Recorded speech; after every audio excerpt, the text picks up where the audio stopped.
Okay, here's Sieg's DIY solar power station portable. Well, it will be portable as soon as I put it on a hand cart. Starting down here at the bottom, you see my high-speed pointer stick, spray painted tip. That's another DIY project. Okay, so we got a red line here that I marked off. That's 8.5 inches. So that's going to be the height of the 12 volt battery that I have, 100 amp hour or amp hour rated. So I end up having two of those connected to the system in parallel. So once that happens, it's connected with the 200 amp circuit breaker.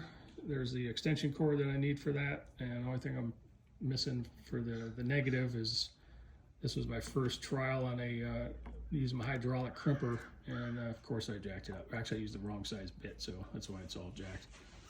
So moving on from here, we'll go up to the two bus bars. We got a negative and a positive.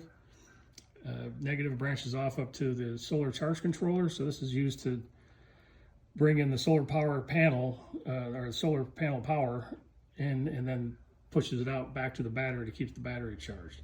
And then from here, this is a 10 gauge wire that goes up to a quick on and off switch DC circuit breaker. So just basically it's a kill switch.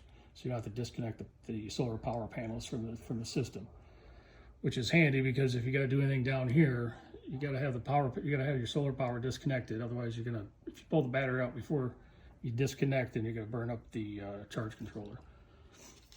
Coming over to the positive side, another bus bar here. This is a 200 amp, just more redundancy.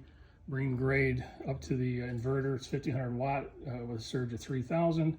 So it'll be plenty for what I need it for. There's probably three 110 volt or 120 volt jacks on the back side and some USB charge capability as well. And then here, I still haven't got around to cutting the wires for that, but that's 12 volt.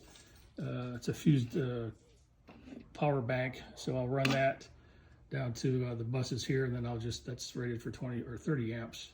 So with the circuit breakers in there, or the fuses, that should be fine. And that should take care of it. So I'm just waiting on I gotta pick up another lug so I can test run it tomorrow. Okay.